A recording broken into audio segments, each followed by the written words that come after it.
संधारित्र के लिए संचित ऊर्जा का मान।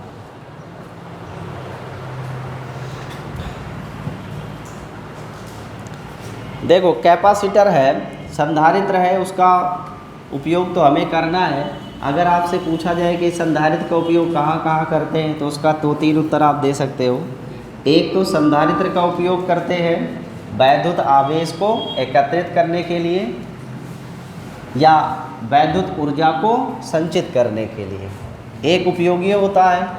और दूसरा उपयोग आपको बताए थे कि ये परिपथ में धारा प्रवाह को बनाए रखता है, नियत किए रखता है।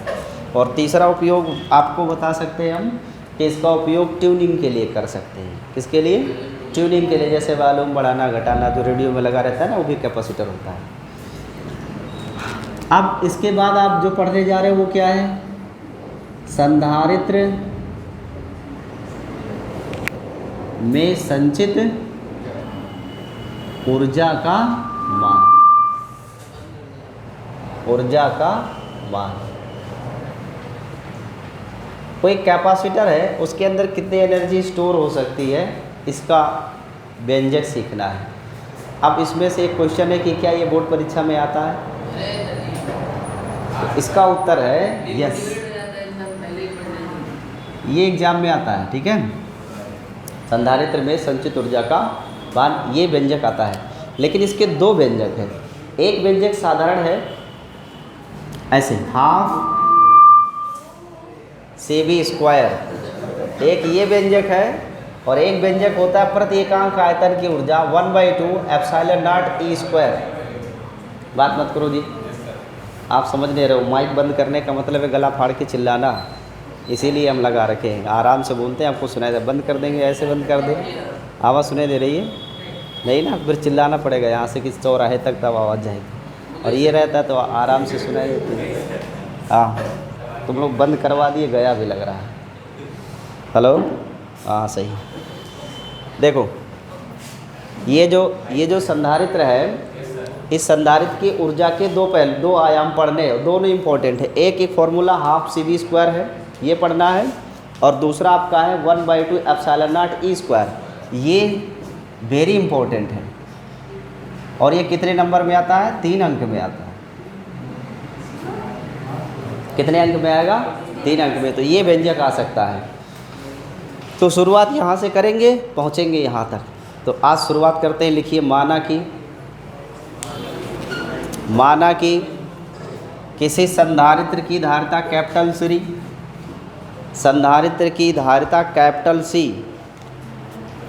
किसी संधारित्र की धारिता कैपिटल C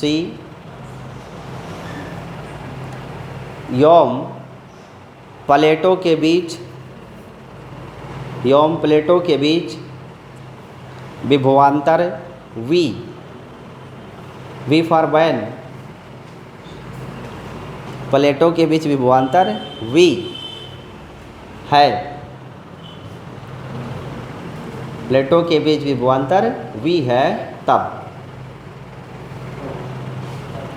नोट कर लिए? देखो, एक संधारित्र है, एक कैपेसिटर है ऐसे। ये समांतर प्लेट कैपेसिटर मैंने बना रखा है। ज़रूरी नहीं कि समांतर प्लेट कैपेसिटर हो, सर्कुलर भी हो सकता है। यानी जो प्लेटें हैं वो आयताकार रहें यह आवश्यक नहीं है। विभिन्न आकार की बैटरी आती है, आपने देखा होगा ना। तो जैसी उपयोगिता होती है उस हिसाब से प्लेटें बना लेते हैं। सर्कुलर बनाते हैं, रेक्टेंगुलर बनाते हैं या स्क्वायर बनाते हैं। पर हम लोगों को समझने के लिए यही ज़रूरी है, क्योंकि हमें पढ़ना है सिद्धांत। देखो, ये एक संधारित्र है, इसकी एक प्लेट क्या होगी? धनावेशित, और दूसरी प्लेट क्या होगी? ऋणावेशित होगी। इसके बीच में क्या रहेगा? परावैद्युत रहेगा। जो परावैद्युत रहेगा वो सामर्थ्य को बढ़ाएगा, अर्थात धारिता के मान को बढ़ाएगा।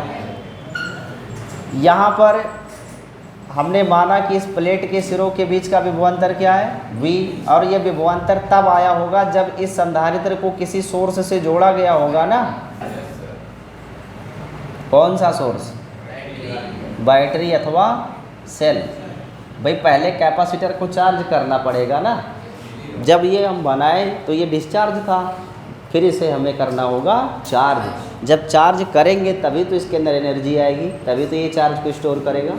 तो कैसे होगा, ध्यान देना। ये हो गया सोर्स ऑफ इलेक्ट्रिक एनर्जी, ये है की, और यह है ये कैपेसिटर। और जो ये कैपेसिटर है इसकी प्लेटों के बीच का विभवांतर क्या है, V। प्रारंभिक अवस्था में, ध्यान दीजिएगा, प्रारंभिक अवस्था में इस पर उपस्थित आवेश की मात्रा क्या थी, 0। जब आवेश ही 0 है तो विभवांतर क्या होगा, 0। जहाँ आवेश नहीं होगा वहाँ विभवांतर तो होना ही नहीं, खत्म हो गया। लेकिन बाद में इसको t टाइम तक आपने चार्ज किया, t समय तक इसे आवेशित किया गया है।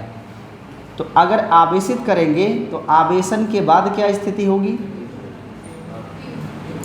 आवेशन के बाद जो आवेश है वो मान लिया हमने कितना हो गया, Q। प्लेटों पर कितना आवेश उत्पन्न हो गया, Q। तो जो विभवांतर है वो जो 0 था ना, अब बढ़ के क्या हो जाएगा, V हो जाएगा। यहाँ तक बात स्पष्ट है। हमें ज्ञात क्या करना है, कितनी ऊर्जा इस संधारित्र के अंदर संचित है, यही ज्ञात करना है ना। ध्यान देना, जो संचित ऊर्जा है, संचित ऊर्जा वो वास्तव में सोर्स द्वारा किए गए कार्य के बराबर होंगी। स्रोत द्वारा किया गया कार्य, जो संधारित्र में ऊर्जा संचित है वो ऊर्जा इसके अंदर कहाँ से आई, इस स्रोत द्वारा किए गए कार्य से आई है। जब बैटरी या सेल वर्क करेगा तभी तो ये कैपेसिटर चार्ज होगा। तो जितना वर्क ये बैटरी या सेल कर रही है उतना ही एनर्जी इस कैपेसिटर के अंदर क्या हो रही है, स्टोर हो रही है। तो जो संचित ऊर्जा है वास्तव में स्रोत द्वारा किए गए कार्य के बराबर है। यहाँ कोई दिक्कत तो नहीं है। संचित ऊर्जा को किससे दर्शाएंगे, U से, और कार्य को किससे दर्शाओगे, W से दर्शाओगे। और W बराबर क्या होता है, याद करो वो दिन जब बताया था विभवांतर डेल्टा V बराबर W/Q होता है। तो यहाँ से W बराबर क्या आएगा, Q इंटू डेल्टा V, यही तो आएगा। ये जो विभवांतर डेल्टा V है इसकी प्लेटों के बीच का विभवांतर क्या, डेल्टा V। वास्तव में पहले विभव क्या था, 0, बाद में विभव क्या हो गया, V। तो इसका एवरेज वैल्यू अगर हम लेंगे तो हमको मिलेगा V/2। इसे कहते हैं औसत मान। तो जो विभव का ये एवरेज वैल्यू है, औसत मान है, वो प्रयोग किया जाएगा।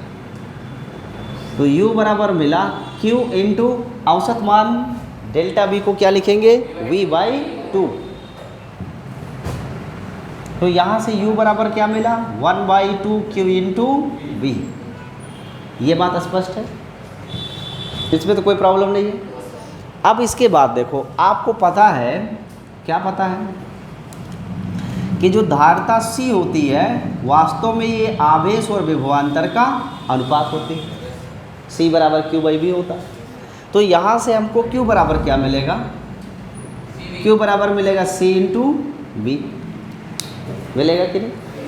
और ये मान हम यहाँ रख दे तो क्या मिलेगा, 1/2, इस Q को हटा के क्या लिखेंगे, CV और इंटू V।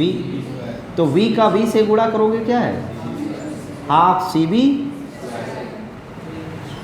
तो ये ऊर्जा का क्या है, व्यंजक है। यह भी ऊर्जा का क्या है, व्यंजक है। और भी लिख सकते हैं, कैसे, अगर C बराबर Q/V होता है तो इसमें से हम B को हटा के Q/C भी लिख सकते हैं। क्या लिख सकते हैं, V बराबर Q/C, ऐसा भी तो लिखा जा सकता है। तो मैं इस वोल्टेज को हटा के यहाँ लिखने वाला हूँ V 1/2 C, और V की जगह लिखेंगे Q/C का होल स्क्वायर। तो क्या मिलेगा, 1/2 C और इंटू Q²/C²।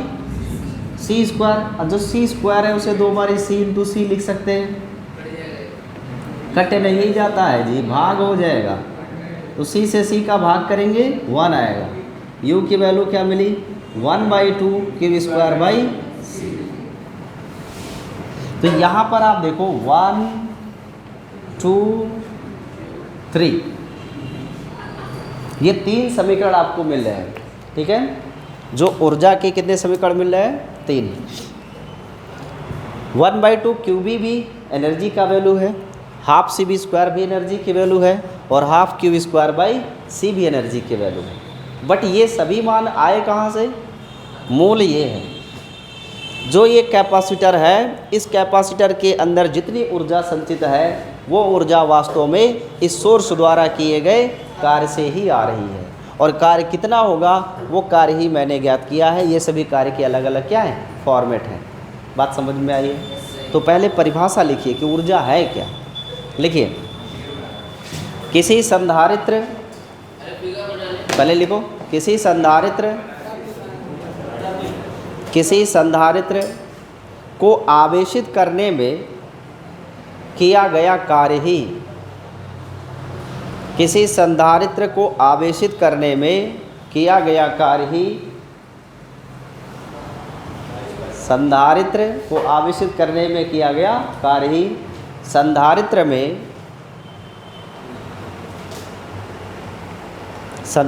में ऊर्जा के रूप में संचित होता है। किया गया कार्य ही संधारित्र में ऊर्जा के रूप में संचित होता है। बस इतना सा बात आपने लिखा है। अब इस पूरे व्यंजक को आप लिख लीजिए चित्र सहित। ये ऊर्जा का व्यंजक हो गया। और आज के लिए इतना ही। अगली बातें नेक्स्ट वीडियो। लाइक करिए।